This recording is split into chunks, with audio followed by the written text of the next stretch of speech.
Welcome to another episode of Think Your Way to an Epic Life. And today is going to be a lot of fun. I brought a friend of mine to let you meet, and her name is Belinda. And a lot of you already know her because she has been very instrumental in the real estate industry as a whole. She has served on a lot of committees, and we'll talk about all that good stuff and what it is that makes her smile all the time. Check out that smile. Welcome. Hi, Kara. Thank you for coming. Of course. How could I not? You invited me. Well, there you go. There you go. So tell me a little bit about Belinda from the beginning. Like, where were you born? I was born in Albuquerque, New Mexico, born and raised. I think I'm a minority at this point. I don't think that there's a lot of people that are born and raised in New Mexico. There's a lot of transplants and a lot of people that call New Mexico home. What do you love about here? I love our culture. I love that we really don't have a lot of prejudice. Growing up, I had friends from every walk of life, and I love that. I didn't know that there were differences. And I think that is a beautiful part of being raised in New Mexico because we have so much of that diversity. I love our food. I love our weather. I love our mountain. I cannot tell you, I have lived here my entire life, and that mountain can take my breath away. Yeah. The Watermelon Mountain. Yes, It is stunning. And it's just, I live in the mountains, and so I'm very grateful that Albuquerque's here. And when I am here and look up, I sure know it. And then when it's snow-capped and... Oh. Yes, when those clouds are rolling over and it looks like, it's like the fondant on a cake that's just kind of rolling over. It's breathtaking. You grew up here in Albuquerque. Did you ever live anywhere else? I've lived in Albuquerque in New Mexico my entire life. I've never moved anywhere else. I've traveled to a lot of places, and I've never found any place that felt like home like Albuquerque feels. I think part of my reason for loving New Mexico so much is that I was born into kind of a unique situation. I wasn't born into a great home. My biological mom struggled. I was the youngest of 8 kids. And by the time that I was born, everybody had started being taken away and adopted out and put into foster care. So when I was about 3, my biological mom had a stroke, and we were put into foster care. I was with a brother, a half-brother, and we were put into foster care, and that was the new norm.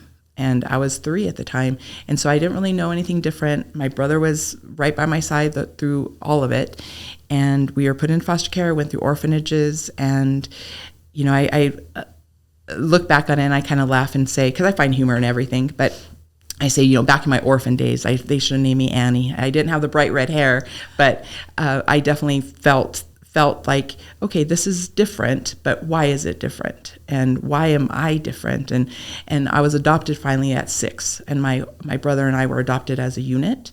So that was great. He's 3.5 years older than I am.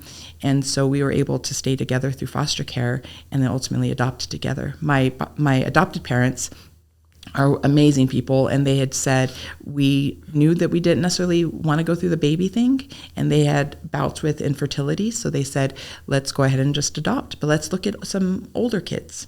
And here we were. We were featured, it was Dick Niffing that did the Wednesday's Child on Channel 7, and we were featured. So I always say I was like the doggy in the window, and my parents saw me and my brother, and we were, featured on this show, and they said, let's adopt. And they ultimately adopted us.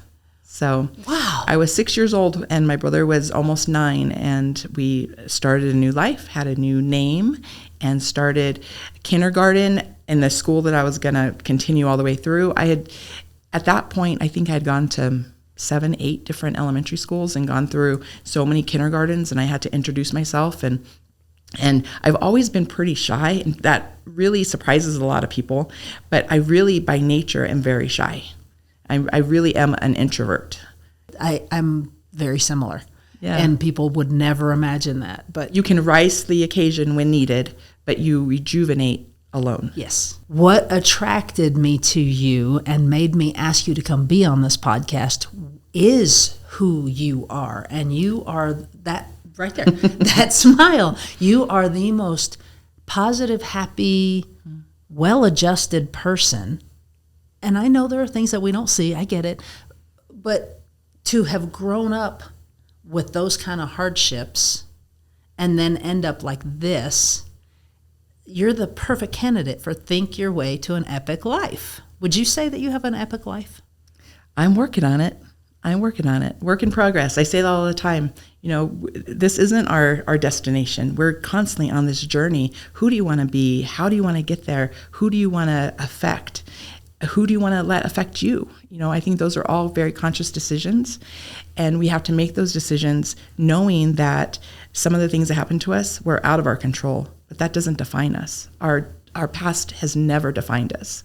And I think that that's something that I learned at a really early age, that yes, I wasn't born into a great situation, but that made me realize, even at a young age, I wanted to be better. I wanted to do better. I wanted to receive better. I just always had that little voice inside me that said, this isn't the end. This isn't where I'm supposed to be. There's something more. And it was just this little aching little voice. And I just never wanted to quiet it. I've always been in search of, what does that really mean? Gosh. So there's a book called Green Lights that Matthew McConaughey wrote. He says, he was asked once, who is your hero? And he really had to think about it. And he thought, my hero is me 10 years from now. Mm. And 10 years from now, you're going to ask me, and I'll tell you, it's me 10 years from now. Because we're constantly, you're either growing or dying. Right. Something that I say often to people is, what you look for is what you'll find. I know that Bold has something that says, what you focus on expands. If you look for the good, you're going to find it. If you're going to look for the bad, you'll find that too. But it's really what you focus on. What are you going to set your heart and mind onto? And when you feel that little tug, follow that, because it usually is pulling you to something good. Even though it might be scary? Even though it could be scary. I think sometimes, what is that happiness is just on the other side of courage? I can't remember exactly what that quote is, but that when you are feeling afraid, you should do it. So, and I think that when you get past that and you're like, okay, that was scary, but I did it and I'm okay. Okay, how? I think that sometimes you just have to and build yourself up and just jump. It's kind of like jumping into that cold plunge. I was talking to another realtor, Tom Mestas, with the M Real Estate Group, and he was talking about, do things that scare you, do things that challenge you. And he does a cold plunge every day. And I'm not really one for the cold. I don't want to be a polar bear of any sort. But I think about that, and I think he does that, and he challenges himself, and that's so cool. So I think it's being around like-minded people, and people that are going to build you up, and people that are going to say, you can do this. I mean, even being here today with you, I wouldn't have thought, this is the first time I've ever done a podcast. And so the first time sitting down across from somebody like a Kara Shug, I wouldn't do this if it wouldn't have been for your encouragement. And that's huge. So I would say sometimes you just have to do it. Sometimes you have to think about it, but I think you have to be around like-minded and like-hearted people. Okay. So how-tos, we're talking how-tos. Let's say that someone right now who is watching or listening to this is really, really connecting with you, and they're saying, yes, I know. However, it's my family. It's my family that I'm around, and they are very, very negative, and they drag me down. What do? You seek out other sources. Listen to podcasts, read books, go for a walk, get up into a knitting group, get into a group that goes out hiking, whatever it is that sparks your joy. Look around and see who's there. When you're the most happy, look around and say, who are these people that are around me, and follow that. I don't think that there's a true how-to. There's not a do this, then this. I think a lot of it is trial by error, and it's okay to fail. And I think that that's part of the how-to. If you try something and you're like, this isn't for me, at least you tried it. You got out of your comfort zone and you tried it, and you don't have to continue to do it. I'm big on phrases and cliches and quotes, and I'm really drawn to those. And it's the same thing. Just because you travel down the path for as long as you have doesn't mean you can stop and turn around. So I think about that with addiction. I think about that with anything in life, a bad relationship. I think a lot of people will say, well, we've been friends forever, but this friend doesn't make me feel great, but we've been friends forever. you don't have to continue going down that path. You can stop and honor the time that you had spent, but say, that doesn't serve me any longer. Let me move forward in a healthier way and seek out those things that make me feel better. But I also think that it's like a pearl, that a pearl only is developed through friction and adversity and the toughness of the sea. You're not going to get that in a calm shores. You're not going to get a pearl out of an easy life. You're going to get a pearl because there's been something in there that is in agitation. So I don't think that just because you've had, an easy life that means success. I think, to me, success and trying to find success is truly facing those scary things, and even in failure, being able to keep moving forward with your head held high, saying, I failed, but I'm still here and I'm still moving forward. So is it failure if you learn things that you can apply to the next thing? I don't think so. I don't think that's failure. And I think that we need to retrain our brains around that, because I think when people think, I didn't achieve what I wanted to achieve, so I'm a failure. No. That doesn't mean you're a failure. I mentor some brokers, and I'm a qualifying broker, so I manage some brokers. And so when they come to me and they say, oh, I just feel like I lost it on this one. I lost my temper, or I lost it with the other broker, or I got angry with my buyer or my seller, whenever that is, I said, what is the lesson here? Let's break it down. And people tend to just want to beat themselves up over things. And so it's really in that moment of stop. Let's reevaluate. Let's look at the good. And people tease me a lot. My brokers tease me and say, okay, there's Pippi positive. There's, you're always looking for the good. Sometimes I just want to complain. I said, okay, complain, but then let's look for the good. Get that out of you, but let's continue looking for the good. So maybe put a time limit on your whining. Right. Yeah. And I often say, what good does that do? Does it make you feel better? Throw that tantrum, but then you still have to get up. But what's going to make you smile? Not staying stuck in that negative place. And so going back to your original question about if you are in a situation and you're around some people that are negative, what do? I really think you have to look outside yourself. And I think in the moments where I was feeling most negative and affected by negativity, I really had to go inside myself and say, okay, I need to switch something on or off in me. And that's always the key, is that self-reflection. And I think that a lot of times when you are positive, the negative people typically don't want to be around you. Right. And so they kind of weed themselves off on their own. And then the people that are attracted to that positivity either want to add to it or they need something from it. And I think a lot in terms of being able to pour into other people. And, some people are a cup, and some people are a pitcher, and some people are, something decorative, like a decorative vase of some sort. But I think that at the end of the day, it's what are you pouring yourself into and what are you receiving? And I think that that's, if you really focus on that, it's life-changing. It really can be. So you mentioned that you're a qualifying broker, which to people that are not in the real estate business, no realtor can work for the public directly. They have someone that is making sure that the public is being protected, and that's a qualifying broker. And you said you're a mentor. What about that is important for the mentee? What it was important to me, being a mentee, was having somebody that was going to guide me through the process, and somebody that was going to be there when things got rough. They were going to be there to help celebrate successes. They were going to kind of lay the groundwork for me. And initially, one of my very first mentors, I learned a lot of what not to do. And I think that was just as valuable. So talking about failure, I took that as, okay, that's not the kind of broker that I want to be, but this is who I want to be going this direction. And I started getting more aligned with those people. And I've been aligned with some amazing realtor friends, realtor mentors. And I think what the really important piece of being a mentee is really looking at somebody to say, who do I see as the catalyst to help my business, to help me grow as a person, because everything else will follow. It isn't always about the dollar. It really is about who am I helping? Who am I making better in a transaction? It isn't always, let's get this house under contract and get inspections and get through the objections process and get to closing.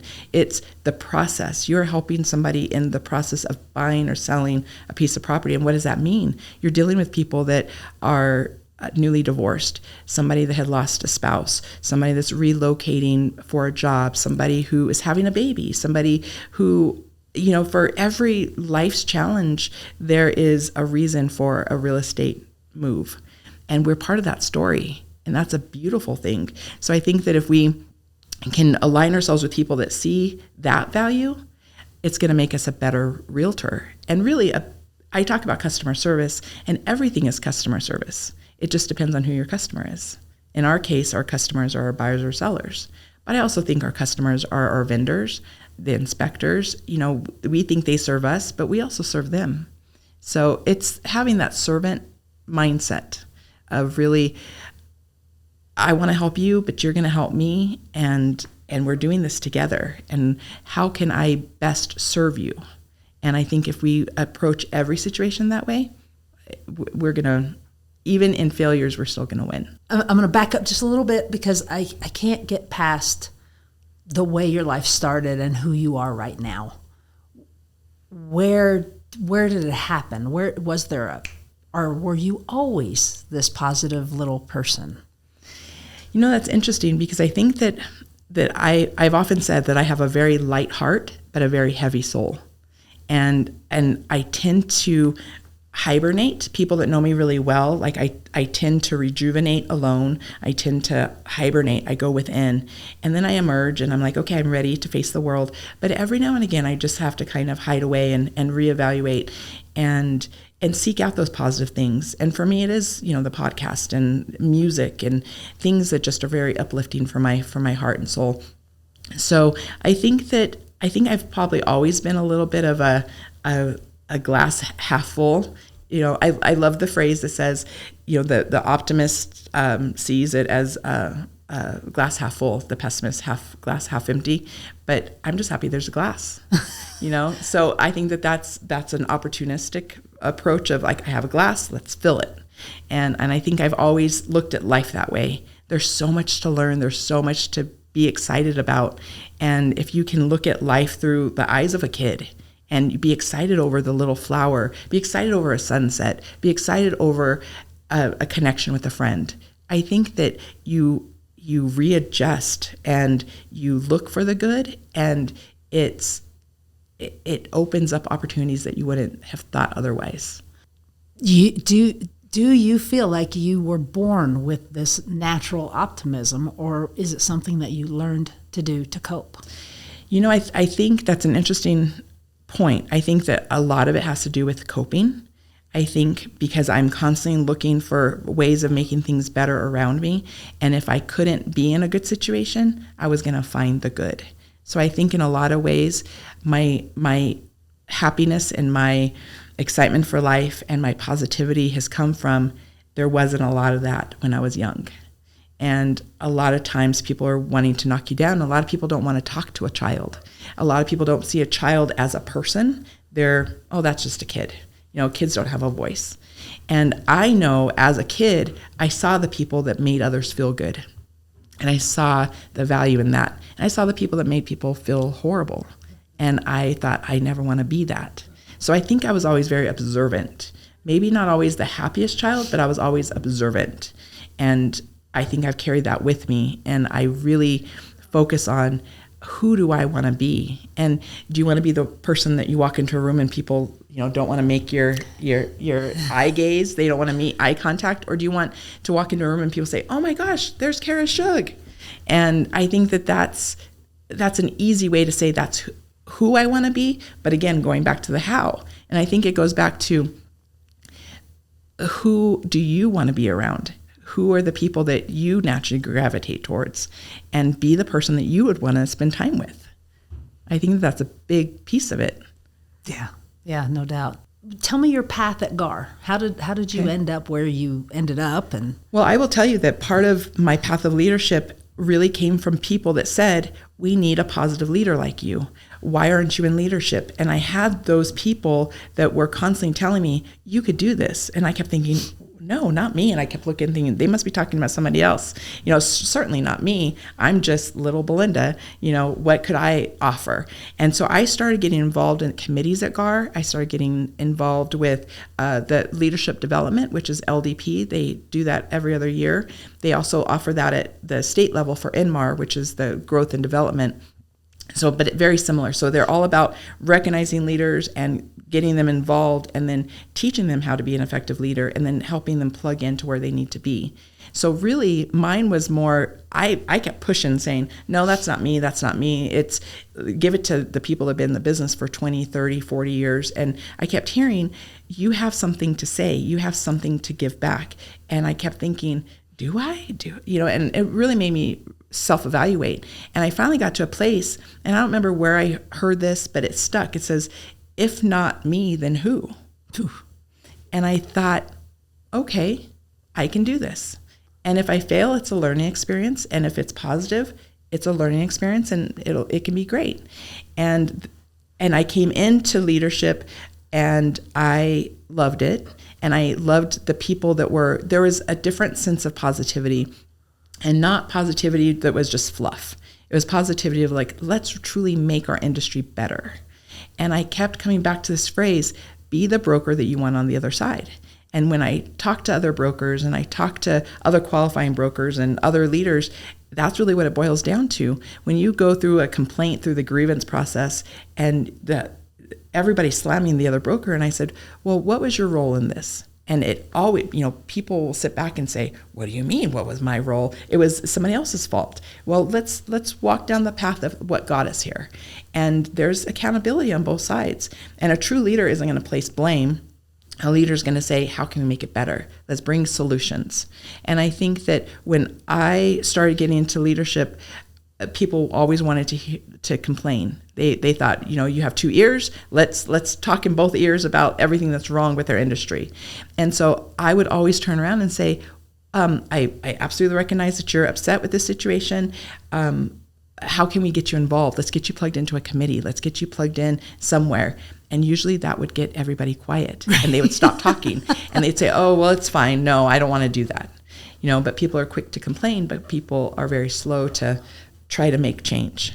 And I thought, our real estate industry is full of amazing, great, bright thinkers, and they're very generous. I don't know any group of realtors. You think about the Realtor Fund, you think about the Realtor Relief Fund. Realtors are always wanting to give back to the community, and that's why I was naturally drawn to real estate just in general. I loved the process, but I loved the giving nature of it. And I always think in leadership, you need to give of yourself, but not leave yourself depleted. Okay. And the recipe for that is? Again, being part of groups with other like-minded people and being part of committees where it's not all on your shoulders. And you really need to delegate. You really need to have somebody an accountability partner, but also more than just a friend, but somebody that is going to really tell you, keep going, but try it this way. Or, they have that positivity, but they give you that sense of, not telling you everything you're doing wrong, but saying, look at it from this perspective, and something that's going to challenge you in an uplifting way. And I think that's how I try to come towards mentorship anyway. And so I'm naturally drawn to those people too. So, I look at the people, Sherry Fowler, somebody that comes to mind. She was the president of GAR before I was, and she led with class. She led with, she was firm. A lot of people would think, oh, she's just this pretty lady, but she definitely held her own, and I admired that. And she would always come at things with a little bit of humor and say, you got this, and I'm here to back you. And I think it's scary when you think you're doing it and going it alone, but when you have people behind you like the Sherry Fowlers of the world in our industry that are telling you, you can do this, but look at it from this perspective. Or I've been in the business for 20 plus years, so let me help guide you for the way things were and maybe help get us to where we want to be. And I think those are very valuable. So again, getting aligned with somebody that you like, know, and trust, and that you know is going to not just always agree with you. Somebody that's going to say, look at it differently. Look at what you're saying differently. Look at your approach differently. And I think that that's really important. So I think that that's a big part, because if you think that you're in it alone, you're going to get lost. But when you can bring people along with you and they're on your side and you have people pushing you, I think that that's huge. It is amazing. No one succeeds alone. Right. So what are practical, give me some of your favorite podcasts and some of your favorite books that somebody who really wants to be happier, right? Because if we ask everyone, do you want to be happy? They all say yes. Yeah. But if you really want to be happy, guys, just one of these that she says, just one of them, just try one. What do you have? So one of the very best books that I love and I refer to a lot, it's You Are a Badass. It's Jen Sincero, and she breaks it down, and it's just very layman speak. It's not a lot of over-the-top, touchy-feely. It's just normal things that you can do in a daily agenda that changes the way you think. And a lot of it is your self-talk. And I think that if you are constantly talking negatively about yourself, you're hearing it. It's gonna become who you are. But if you're constantly saying, okay, even in the midst of failure, or I didn't do that quite right, because I'm the queen of laying my head down going, gosh, that sounded so weird. Why did I act so awkward? Why, I'm always constantly breaking down things I said, or, oh, I should have said this differently, or I could have said this better, or I should have said hello to that person in the grocery store instead of putting my head down and turning, so I'm constantly my own worst critic, as we all are. So You're a Badass, I think, is a fantastic one. I think some of the practical things of like Atomic Habits, I think some of those things of those make you happy. It doesn't, reading the book doesn't necessarily say like, oh man, I have so much joy. But I think that if you can get yourself in a good order of thinking and a good order, getting just your life in order, it makes you happier because you're not feeling like you just have all this chaos. I think that that's huge. One of my favorite podcasts is Hustle Humbly, and it's two brokers that are from different brokerages, but they always talk about that they're not competitive, but they're collaborative. And I think that that's huge. And I love the way that they come together and talk about what works for them. I listen to a lot of, it's NAR Drive, so it's the National Association of Realtors, and it's their podcast called Drive. And it has a lot of things of how to, run your business. But then I listen to a lot of nonsense stuff. I love Crime Junkie. There's something about Crime Junkie that just always pulls me in. But I think that just on a whole, if I have some time, I'm usually listening to music, because music just soothes my soul in a way that nothing else does. So music with words? So it really is everything. I put my Apple Music on shuffle, and I can listen to anything from an Iron Maiden song to a Christian song to Vivaldi and the Four Seasons. I mean, everything in between is in my shuffle, and I truly feel that sometimes when you just put that out into the universe, the right thing is going to hit you right where it matters. I don't know how many times that I am anxious about something, and Eye of the Tiger by Survivor comes on, and I'm like, this is my theme song, Eye of the Tiger, and it pumps me up. And so it's silly things like that I'll walk into a grocery store and I'm having a bad day and Eye of the Tiger's playing. I'm thinking, that's not a coincidence. I am a tiger, so it's, I look for those things in music, in podcasts, and books, those things that just give you that little nugget of truth, and whatever that truth at that moment needs to be, I just absorb it. I feel like I'm that sponge, and I'm looking for positivity wherever I can. And so what you look for? Right, expands. Exactly. The whole reticular activating system, the RAS. Yes. What do you say to someone who doesn't really want your help? They just want you to fix their problem. And that's always a tough one, because I'm very big. I will never fix a problem for somebody. I will always say, I will sit with you and I will help you get solutions. But let's look, I usually will say to a broker that comes to me to say, I have this issue. Can you fix it? I said, what have you tried? And usually I came to you. I said, okay, well, let's sit down together. Let's find some solutions. If it's one of my kids that comes to me and says, I have this issue, what do I do? What have you tried? And I always kind of put it back on them. And it's almost always the same deer in the headlights of, oh, I was supposed to be my own self-advocate. I'm supposed to advocate for myself. What do you mean? And so I've had those leaders where they're like, well, I'll just do it and I'll just take care of it. But then I'm left saying, well, then how am I going to learn? How can I help in this situation? And they just want to take over. And I knew early on that that's not the kind of person I wanted to be, because it didn't make me feel good when I would have that happen to me.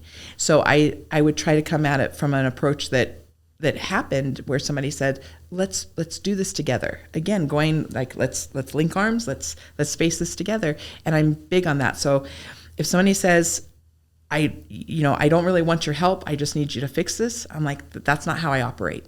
So let's reevaluate, let's get down to, the brass tacks, and let's face this, but you're not in it alone. I'm here with you. So let's figure this out. And I usually try to bring it, if somebody's at this high level of anxiety or anger and they're really frustrated, I'll say, wow, this gives me something to learn too. So I take it on. And you can feel that diffuse in somebody. It's almost like, they come at you and they're this full balloon full of air. And as you start helping somebody, even if they don't want it, that balloon lessens and that air starts coming out, and you can physically feel in the room that the pressure releasing. And I think people just need other people. They need to not feel alone. And if in that moment you can be that voice of saying, you're not alone, we got this. And it's not like, you got this, you have this under control. It's, we got this. Let's tackle it together. And so I think, again, going back to being a leader, I think that's the only way you can truly do that, is by empowering somebody else to believe that they can do it too. Because that's how I got here. I didn't believe I could do it, but other people believed I could. And funny enough, I'm sitting here today saying, I can do this. So it does get to that place where it's, like you said, is it a switch? And I think that the switch is when you start wanting to help others with the struggles that you've had. That's that aha moment of, okay, I've lived through this. Let me help you get to that place. Let's live through this together. Ed Milet says, the person you can help the most is the person you used to be. Absolutely. Absolutely. So that sounds like you are living out your destiny the way you're supposed to. Life is really good.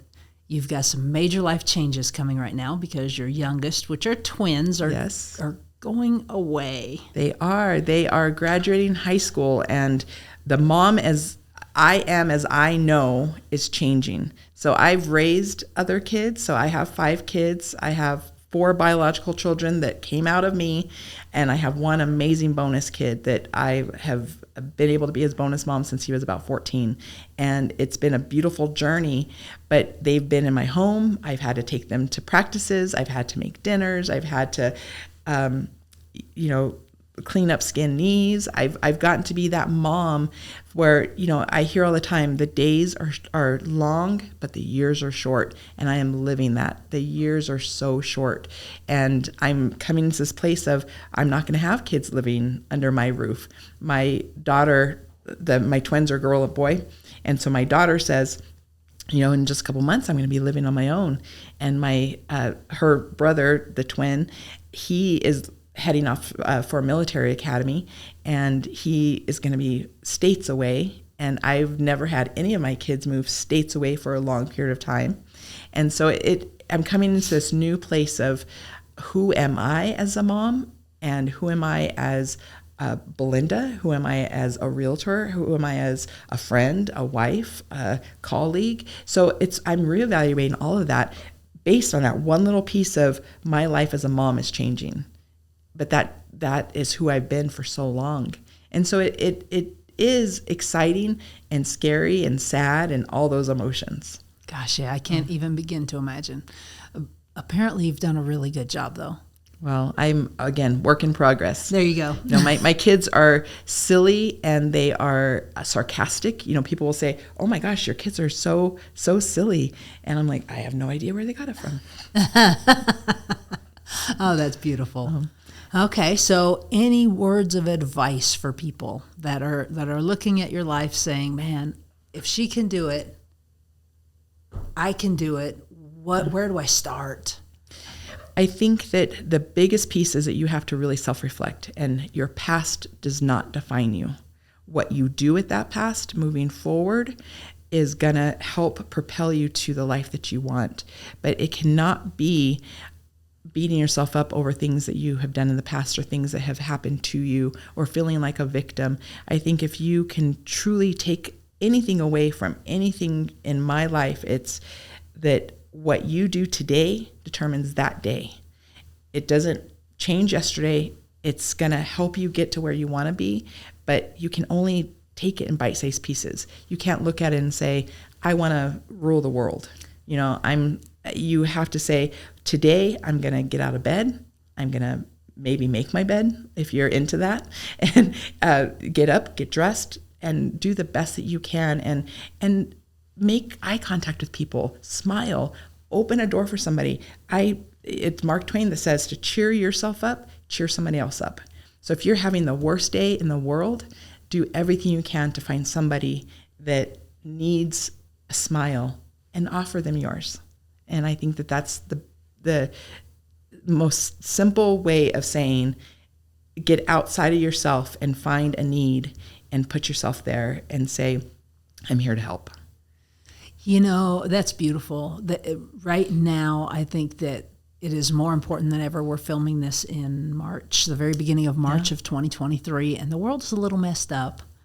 It is. It's a little wonky. It's a little wonky. People were locked away in their homes forever, and they're just now trying to figure out how to be with each other again. And it is so important that we give love every chance we can to everyone we can to help start changing it back. Right.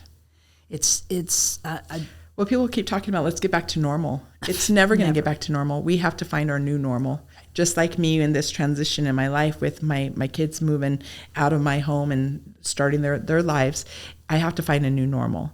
But that's exciting too. I can never go back to having little kids in my home again the way that I did. We're supposed to grow and change and evolve. And that's the beauty of it. So, when people say like, oh, I just want to get back to normal, say, make a new normal. Who wants to be normal anyway? Find a new different, be differently weird, be your own weird, and find what brings you joy. And that's different for everybody. Well, absolutely. Yeah. But you, Karashug, bring me joy. And that's a fact. Right back at you. Thank you so much for sharing your love your heart and your wisdom. Guys, we'll have her information below if you want to get a hold of her for any reason. And thank you so much for being here. Thank you.